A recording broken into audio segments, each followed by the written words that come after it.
Hello, everybody, and welcome to the Today inSSIght webinar. I'm welcoming everybody, and please asking to wait a couple of minutes so that we can have all registered person online. So we will wait maybe 2 more minutes for late arrivals, and then I will introduce you our presenter today.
Well, so maybe I guess, Thilo, if you agree, we could start. Yeah, we can start. Yes. So again, welcome to everybody to this webinar that will deal with applying smart systems to ensure the reliability of complex structures. I'm happy today to be online with Thilo Bein from Fraunhofer LBF, that stands for Institute for Structural Durability and System Reliability.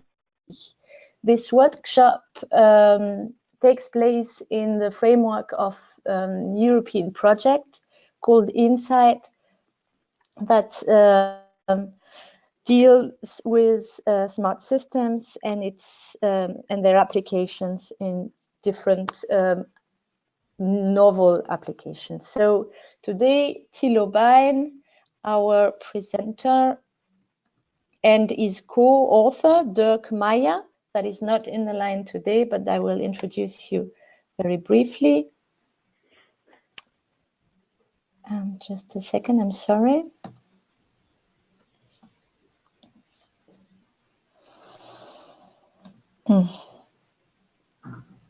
So, Thilo is head of knowledge management and is very active in different organizations, European association like EPOS, AirTrack, or EATO and ECVIA. Why? Because his research interests are mainly focused on smart systems and electromobility, automated and connected driving, and everything about digitization. For example, digital twins and virtual testing. Dirk is head of innovation management in the same institute and board member of ERPA, and both PhD has a technical background in mechanical engineering, and Thilo, I forgot, sorry, in aeronautics, and both shares the same interest in smart systems. Okay, and today they will in about 30 minutes present, or Thilo will present how he deals with reliability systems, I guess. So Thilo, I give you the control, and I'm happy. The floor is yours. Okay, thanks a lot, Laura, for the kind introduction. I'd like to welcome everyone to this webinar. I hope you can see my screen. Just going into presentation mode. So the title of today's lectures is about the smart system to ensure the reliability of complex structures. The subtitle is that I would like to give you an overview how smart system can be applied to structural health monitoring. So why are we talking about structural health monitoring? It is rather simple. Structures and systems still tend to fail, and with severe, let's say, injuries and even death. You see to the left, there's a derailment due to a broken wheel in Viareggio in Italy with a severe fires and several 10 people killed. In 1988, there's an aircraft incident on Hawaii where part of the fuselage was ripped off. The reason for that one was material aging and corrosion, which could not have been detected. You also be aware of the ICE high-speed train accident in Eschede in Germany with 101 people killed. Again, this was due to a broken wheel, where fatigue and corrosion was not detected by the inspection. And just recently in Genoa, Italy, we had the collapse of a bridge where we assumed that the bridge was aged and pre-damaged so that a lightning strike could cause the collapse of this bridge. And in order to avoid those failures, we do need some kind of monitoring of those structures. Monitoring itself must be reliable, and for this we do need the smart systems. There are some enabling technologies. Of course, on the one hand side, we see in the context also from Internet of the Things that electronic devices become miniaturized. By 2020, about 50 billion devices will be connected. So each of the structure will have a unique ID, which allows us to connect those devices. Can be any type of device, from the door to passenger cars to big structures like a bridge. And this miniaturization, also the research work done in the context of Internet of the Things, allows us to sensorize structures and systems, which is the basis for structural health monitoring. And this miniaturization as an enabler, of course, leads to very small, low-power systems. We can apply microelectronic mechanical sensor systems at very low costs, but also wireless communication becomes feasible, and smart powering. What we understand under smart powering, I will come back to it later. In general, this miniaturization and the availability of those smart connected devices allows us to gather a high amount of data through integrated sensors, which are the basis for the data analysis to assess the health of a structure or system. We can extract further information by data fusion. And of course, this also allows us the process to optimize and even control it in terms of reliability and lifetime. What would then be the added value, and why do we increase the reliability if we are able to sensorize a structure or a system?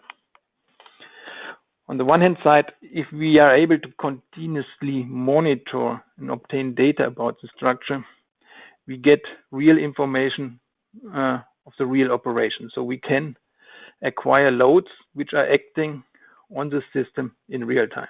So we get a much better understanding to what the structure is exposed to. And we can also analyze online how the structure is changing over lifetime. So we can detect damages, we can assess the fatigue behavior, we can understand the aging behavior of the system, of the material, whatsoever. And based on this information, we can optimize the maintenance schedule. By now, if you buy, for instance, a new car, you have to go every 30,000 kilometers or every 2 years to a garage to perform the maintenance or the inspection. However, if you have knowledge how the car has been used, you can adapt this maintenance schedule and you can go towards the dynamic maintenance schedule. So if you're very careful with your car, maybe you only need every 50,000 kilometers to the garage. And this is an example which I discuss in more detail later on. But you can also use this information to optimize your design. So you can learn from failures from the previous generation of product and optimize the next generation with the information you obtained from real operation. And of course, you can also optimize the operation itself to minimize the loads or according to the condition of your vehicle or whatsoever. All three aspects will increase the reliability of your structure and your system. For this, to realize this, we do need smart and, if possible, self-powered sensors and a network of sensors, which is providing all the required information. And in the following slides, I will mainly focus on the smart sensors and networks of sensors. What are the elements and what need to be considered in such a smart self-powered sensor? You have, of course, the sensing element, the sensor itself, but this is not the only element of such a self-powered sensor. You do need, of course, a power supply, which could be an energy harvesting system or a battery, a small battery.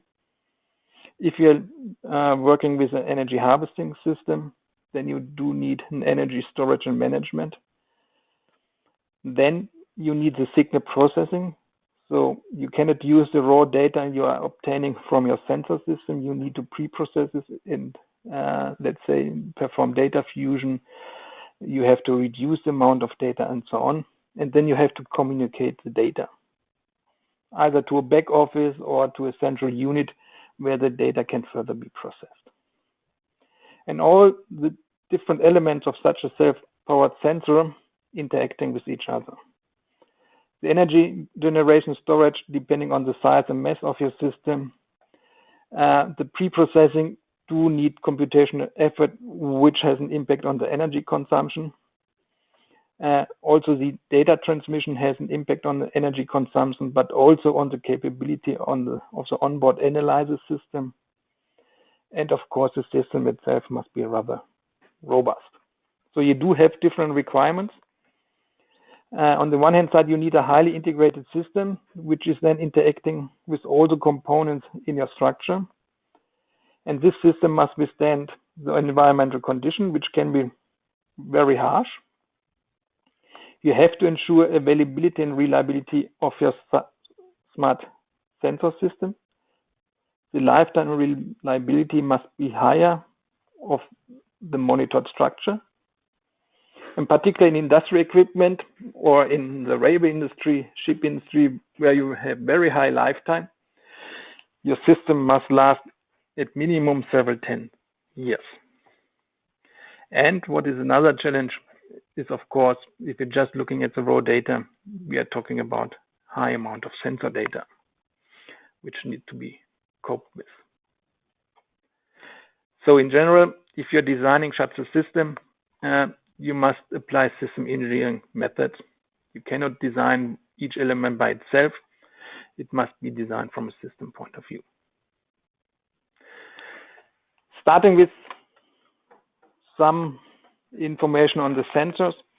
if you want to perform a structural health monitoring, of course, you can use accelerators. You can measure the velocity or the displacement, maybe through strain and forces. The commercial off-the-shelf sensors usually are still too big, so you have to miniaturize those sensors. And most likely you also have to increase the sensitivity. But you also do need other type of sensors. Particularly in harsh environments, you would like to have a sensor which is measuring corrosion, the state of corrosion. Or if you are dealing, for instance, with night logistic, you do need a sensor which is measuring the sound power or sound intensity radiating from a structure, and so on. So there are different new type of information you like to measure, and for this you do need new sensors. But also in terms of performance and constraints, you have to increase the properties and the performance of your system. As I said already, the sensitivity is an issue, but also sensor range and frequency range is an issue. Most critical becomes the power consumption, because you also have to transmit the data and you have to communicate. And there's also a tendency towards multiple sensing in one sensor node, different type of physical properties. And there's an example, for instance, of such a new type of sensor. It's called impedance sensor, where we are measuring the mechanical impedance of a structure. It's a piezo-based sensor type. The piezo itself is a capacitor, and its capacity is coupled with the structure he's going to measure. And if there's a change in the impedance of the supporting structure, then also the capacity of the ceramic is changing, and this can be used to detect a damage.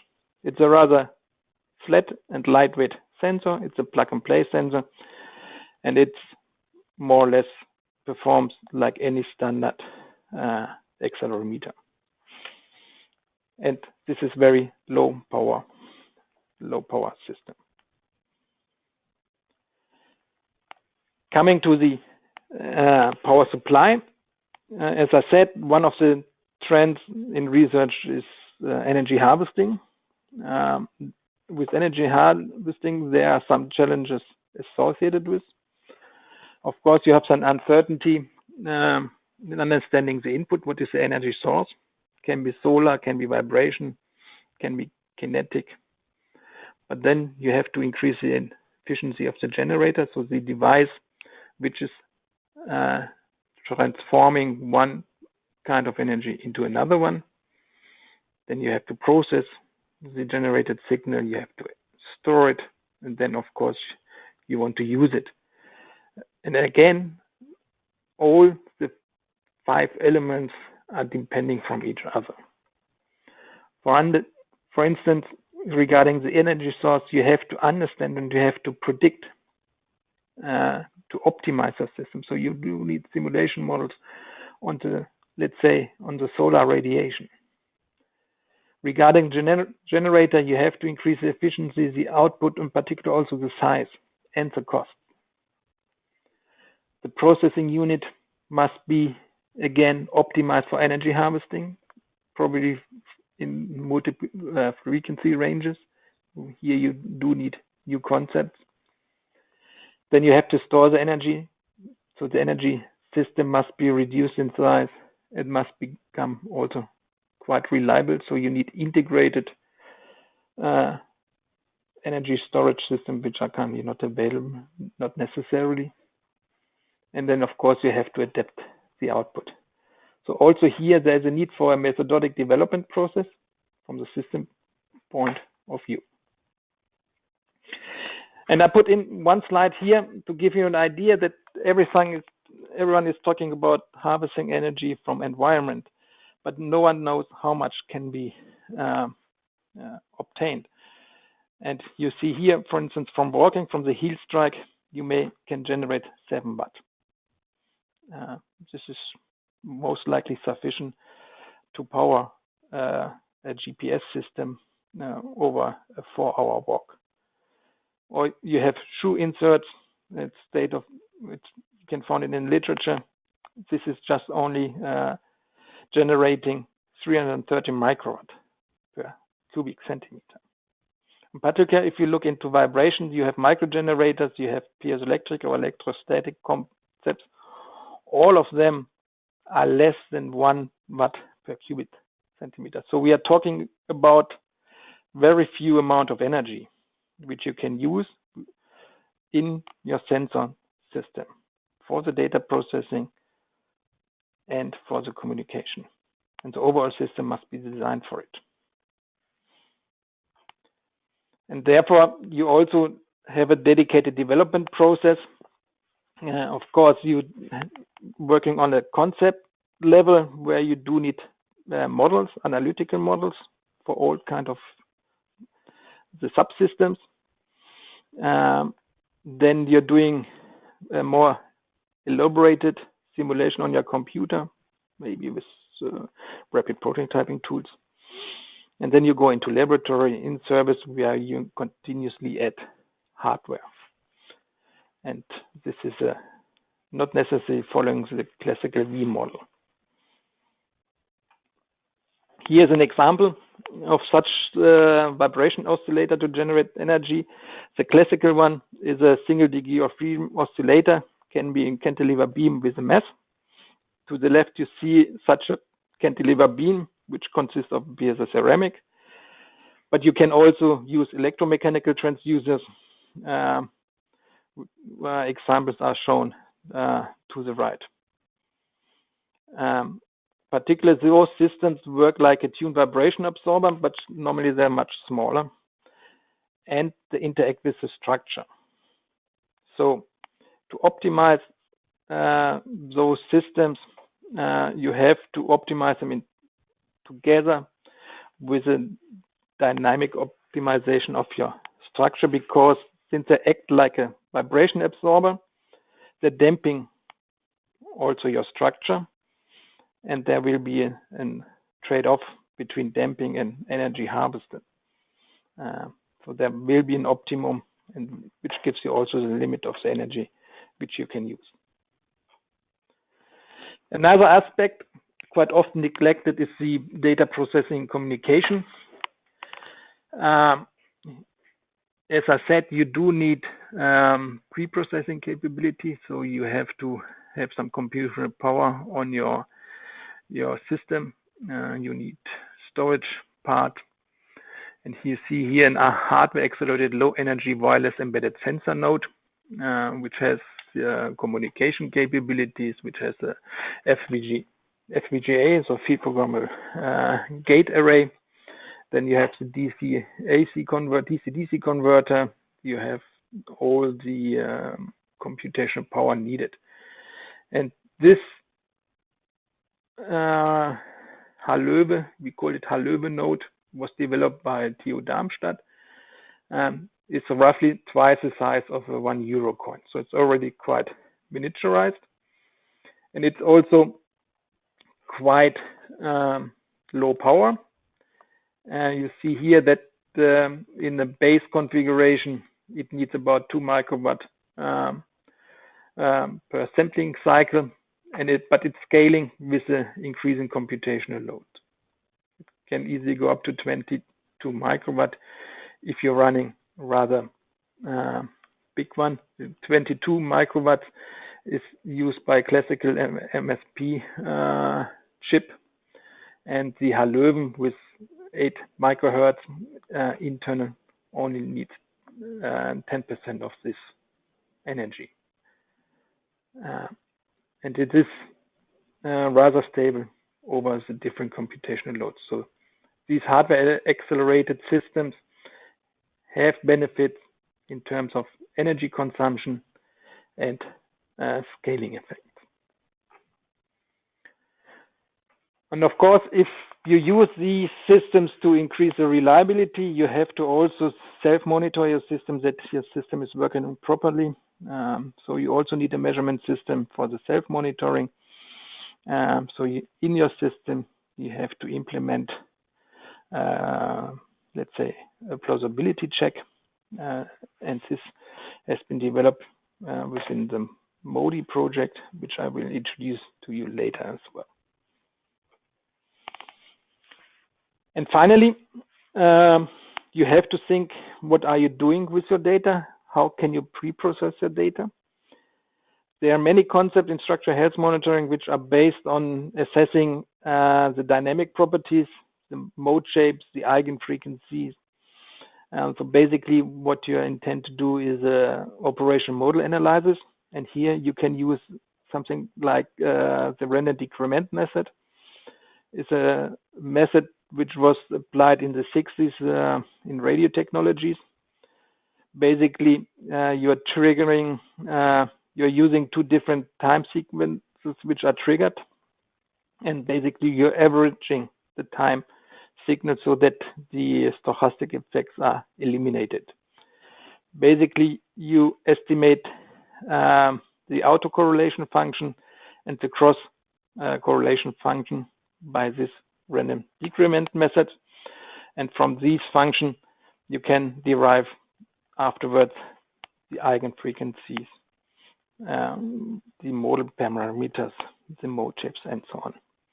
The advantage of this system is that you do need low effort. It's only realized by multiplication and summations, which require low computational effort.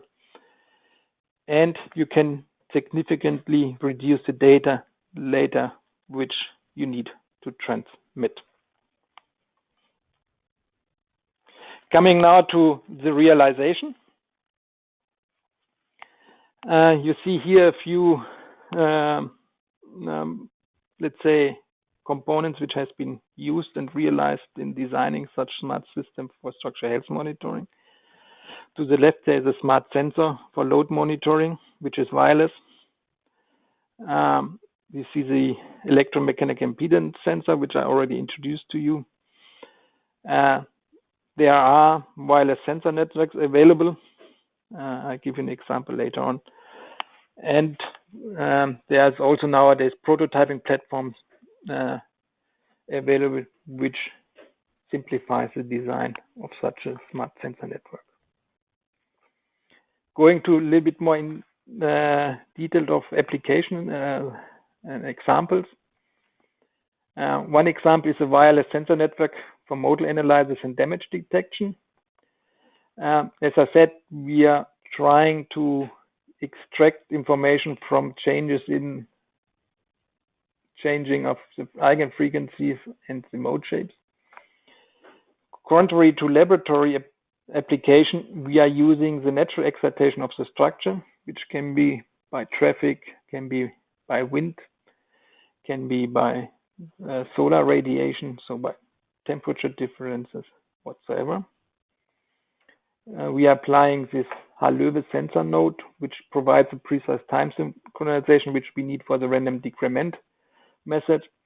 And the random decrement method is a low power algorithm, which can be implemented on the chip itself.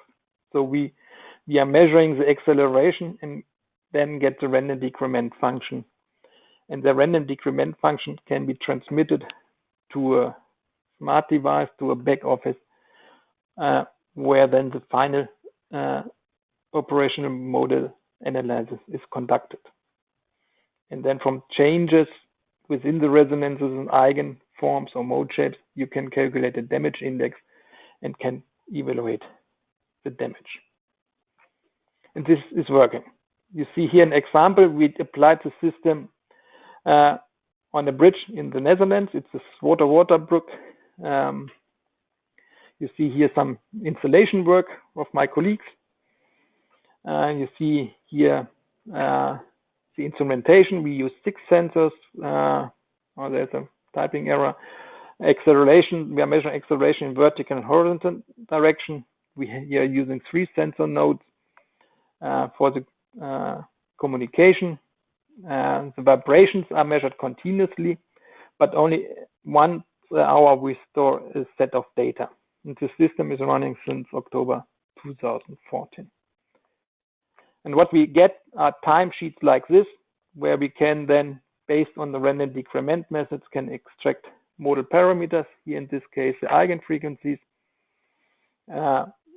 You can then take some specific modal frequencies which you like to monitor, and you can then print them over the time.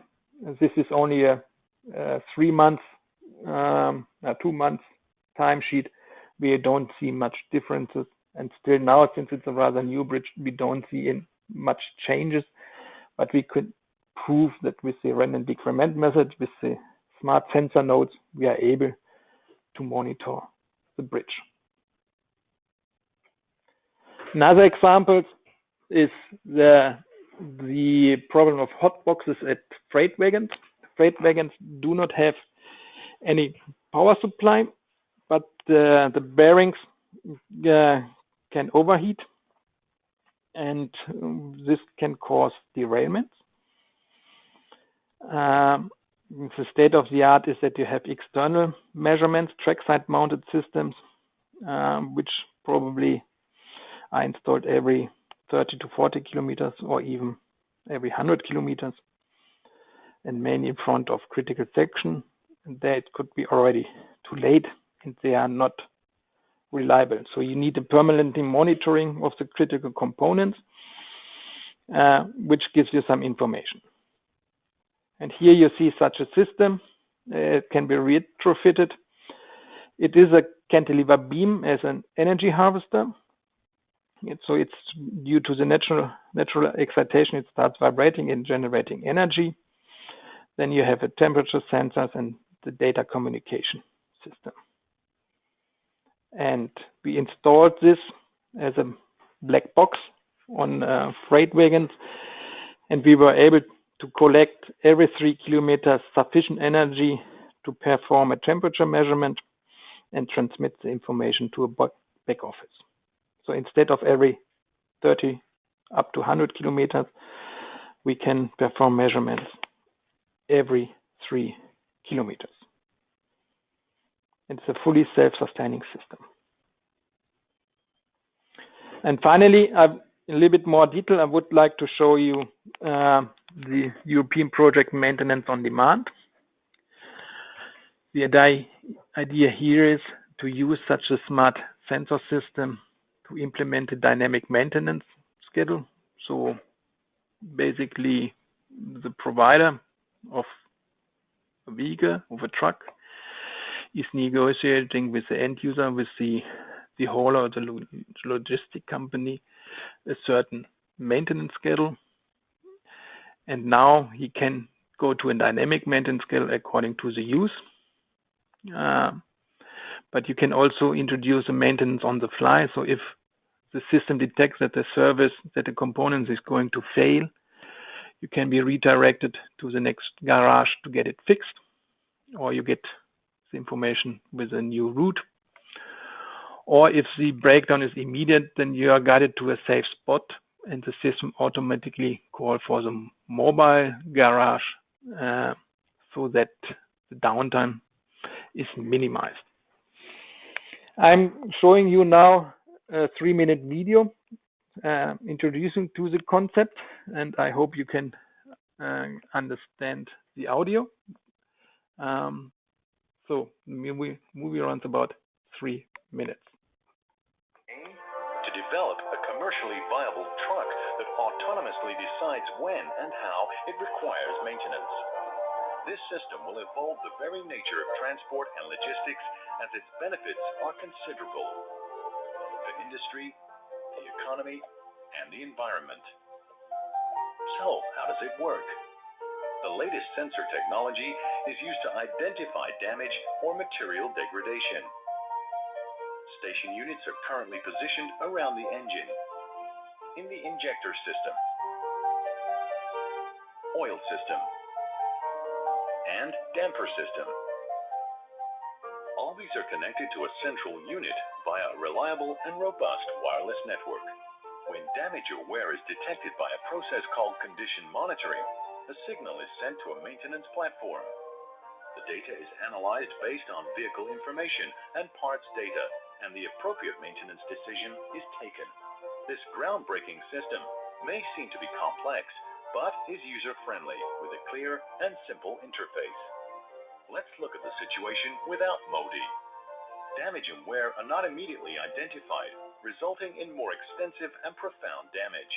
The driver may not realize anything is wrong, and detection and diagnosis are delayed. Engines fail and breakdowns and accidents occur, as well as the immediate danger to drivers. There are dissatisfied customers and the planned and unplanned downtime associated with breaking down, waiting for assistance, emergency repairs, and sourcing parts. With MODI, the advantages are extensive. Safety is improved as central fleet management know the exact location and condition of each vehicle, and the chances of breakdowns and incidents are radically reduced.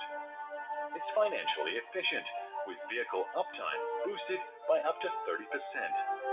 Accurate information and feedback lead to efficient repairs, less risk of human error, and the opportunity for planned maintenance and just-in-time purchasing. The level of control is exceptional, with complete synchronization and centralization. Remote monitoring, reconfiguration, and analysis allow for better decision-making, and this feeds through from logistics to asset management, supply chain management, and business strategy. This low-powered system minimizes environmental impact, and its precise diagnostics support sustainable logistics, rerouting vehicles to optimum maintenance locations and reducing fuel consumption and CO2 emissions. Okay, so this was the movie from the MODE project. So what did we do in detail in this project? For example, on the damper system. So we implemented a real-time condition monitoring. We are using the road input as a drive signal. We implemented sensor system in the shock absorbers, and from the acceleration time data, we then derived the state of the health of the damper system. We implemented the same elements as discussed before. So quite central is this low power and reconfigurable sensor node, where we run most of the pre-processing of the data, but we do need tune it to multiple sensor data. It must be remote, and maintenance must be implemented, and the system must be scalable to other types of condition monitoring. And of course, it should be wireless. And you see to the right part of the realized system. Here a little bit more extracted is a low power sensor platform. You have a radio board, you have an accelerator board, and then you have the sensor interface board. And this is roughly about the size of a cigarette box. For the condition monitoring, we used again the random decrement method, where we applied an accelerator sensor on bottom of the damper system. And you see here that the red one, the green one is the undamaged signal of the undamaged damper, and the red one of the worn damper. And you can already see that there are changes observable. And if you do again a more precise data processing, you can derive a so-called damage index. Originally, we intended to implement it in a truck, but the truck was not available, so we used a remote car. This remote car goes up to 80 kilometers per hour, so it's rather fast. And you see here the sensor node, the wireless sensor node here, and you see two cables. Here's I hope you can see my arrow. Here's one accelerometer, and on top there's another one. And then it's communicating to a tablet, or it can be also communicated to your smart mobile to show all the data. And with this, I forgot to say, the damper system here is also hydraulic based. And to introduce the damage, we just removed the oil in one of the damper. And with this, we simulated a damage. And the result can be shown here. So the damage index calculated based also on the random decrement method,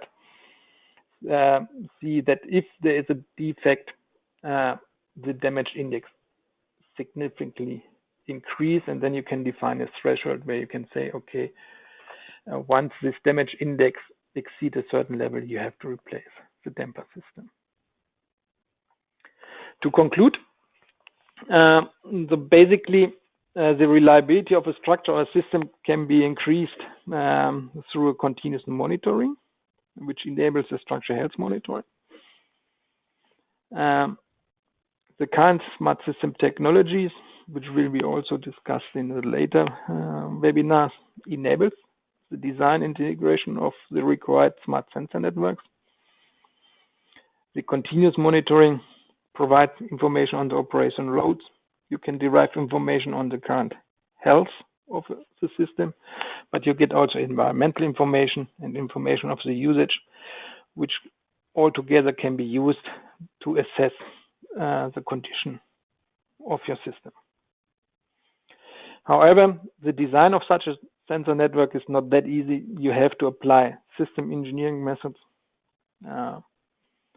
You do need a sensor network with multiple sensor nodes, and each of the sensor nodes need, besides sensing, some kind of smart powering, for instance, energy harvesting. It needs data processing capability and, of course, communication. And there's a strong interaction between those elements. And you have to optimize them combined and not in a single step. And as I said, in many applications, we do not have the capability to provide energy. So energy harvesting is one approach to power such sensor networks or sensor nodes. And the application of such sensor networks, and in particular the structural health monitoring, is almost everywhere. You have seen examples from the infrastructure. You have seen examples from the railway industry, but also from the automotive sector. So basically, structural health monitoring is addressed in all transport modes, in infrastructure, in the production area, and so on. So this concludes my presentation, and we have now time for questions.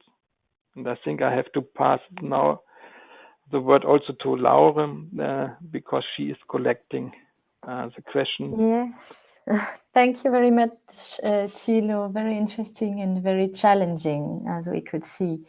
I didn't mention it before, and I'm very sorry for that. But if people has question, please use the tool on your left or right hand. Sorry, in GoToWebinar box, you have the possibility to write down your questions. So Thilo, I have already some for you. For the others, please do use this possibility if you want. So Thilo, first, are there liability issues linked to SHM with new devices? Of course, the aspect of liability will change if you're applying a structural health monitoring. We already see that the insurance company, for instance, reducing your fees if you have such a system in play, because then the chance of a failure will reduce. But this means, of course, your applied system must also be proven that it's reliable and always provides the right information. And here I think there is an open issue that needs to be solved, how to ensure and how to demonstrate and validate the reliability of your monitoring system. But we expect that in the future that insurance companies will apply structural health monitoring or even become mandatory for certain structures to have such a system in place. Mm-hmm. Okay, thank you.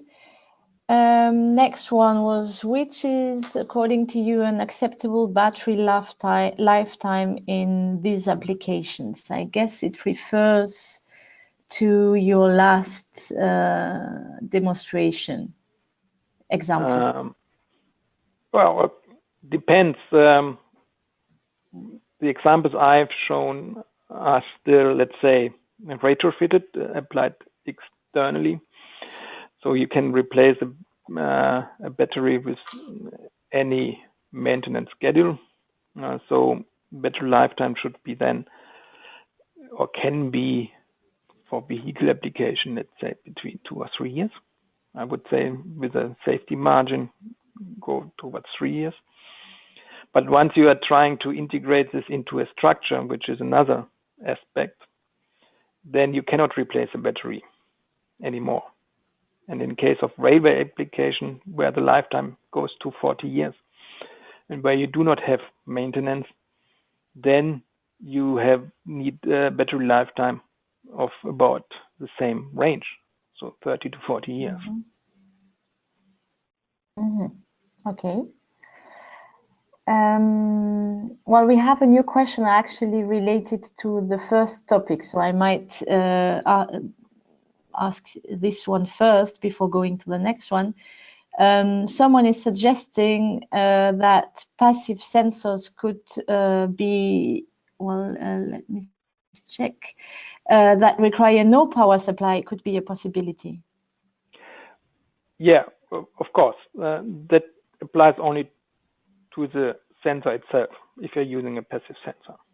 But still, then you have to transmit the data or somehow need to process the data before transmitting. And this definitely requires energy. So it depends on the type of sensor, the energy, let's say the overall energy needed. And the person is right. If you're going to a passive one, then of course you can reduce the required energy, and then you can optimize the system in terms of the battery size or in terms of the energy harvesting device.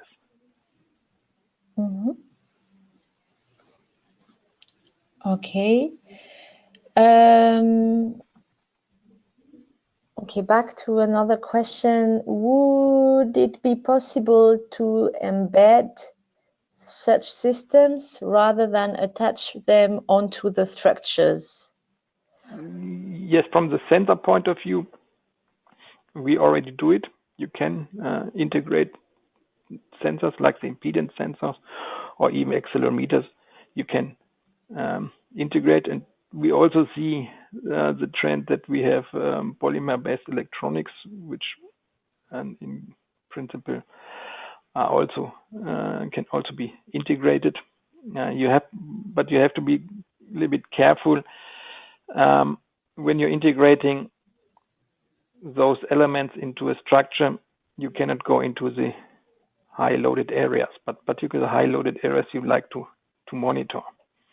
So you have to find somehow a compromise, and maybe you also have to work with the concept of virtual sensors. But sensors, power supply, and in the future probably also certain types of electronics can be implemented in the structure, and will be, for sure. Okay. Maybe a similar question, or on the same topic of the infrastructure in the Dutch bridge example. Lots of wires were shown. Yes. Why not using wireless technologies? You have to find always a trade-off with the cost. In such a large structure, where you connect the sensors to the sensor node, the cheapest and most reliable solution is wiring, and you only do the wireless communication to the back office. For instance, if you take, let's say, if you would like to apply it to a tower of a wind turbine, the metallic structure is shielding the wireless communication, and the range of the wireless communication is only 1 meter. so it's not feasible. So you have to apply wires or cables. And also from the, let's say,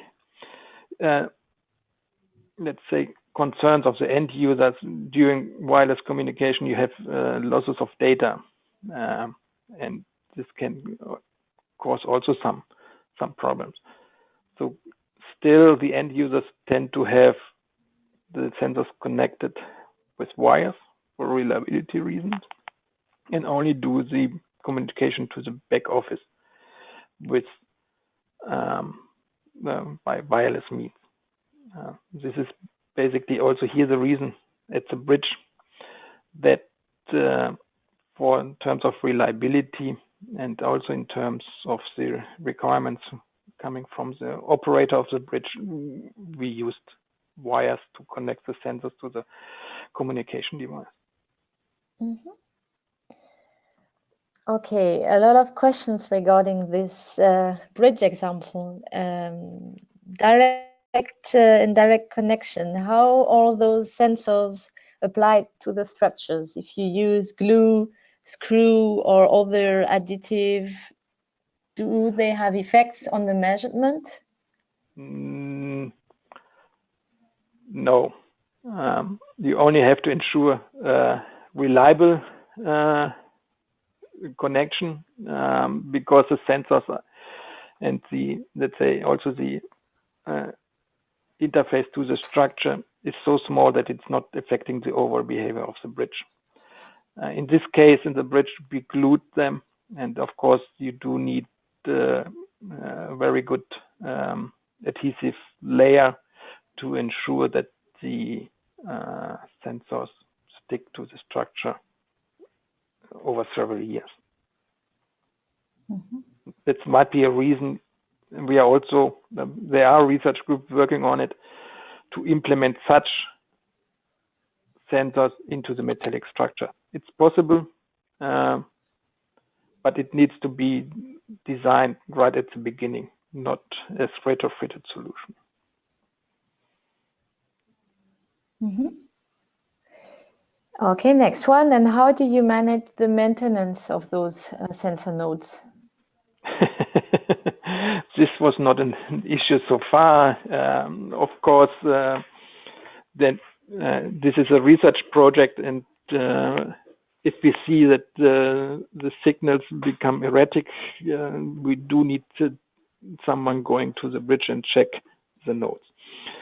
As I indicated, in practical application, it best would be to implement into the sensor nodes also some self-assessment and some self-validation capabilities, which provides you information also on the state of health of your sensor type.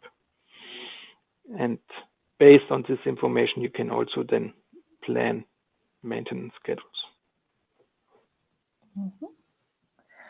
Okay, last one for the bridge.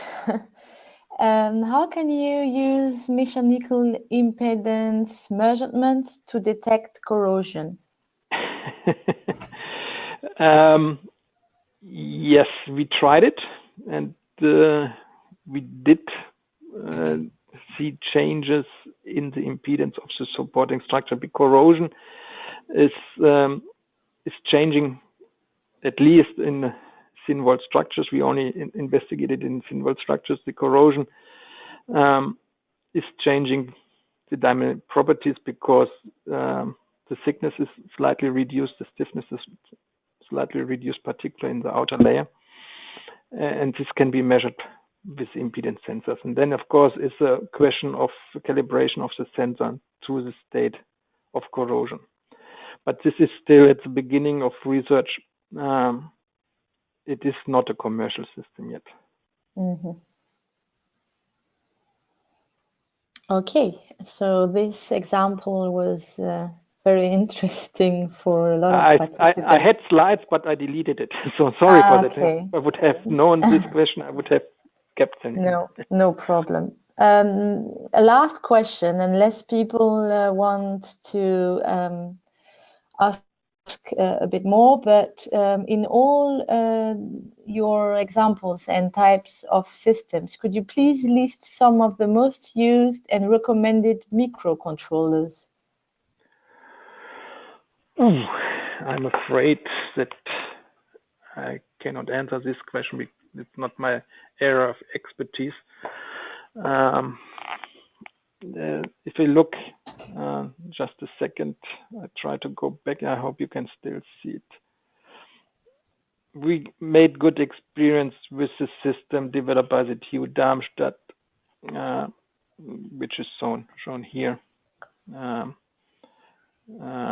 And you can read that this system from Actel, and also on the next one, we compared it with the MSP 430. If you send me an email, and then I can try to get in touch with the colleagues to maybe to give you some recommendation. Mm-hmm. Okay. Anyway, all participants will receive the presentations with contact details, both of Thilo and of contact people in the inSSIght European project. So I thank first Thilo for your very interesting presentation and for your time control, because you are also a very reliable presenter today. So we can finish on time.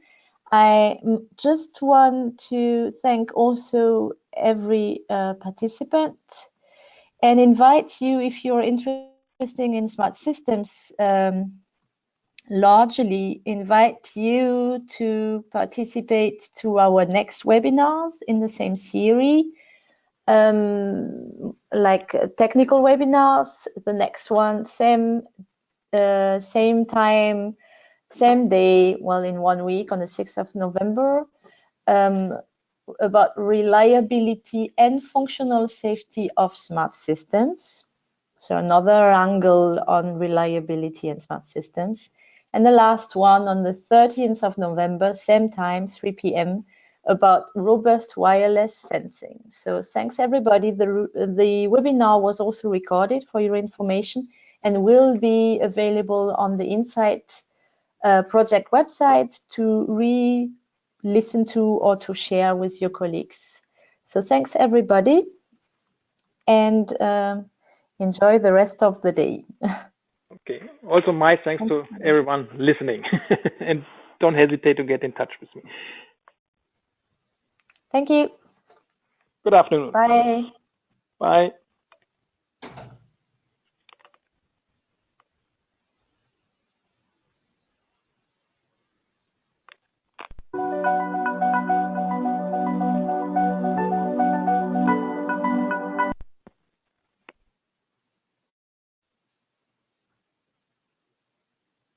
Hello.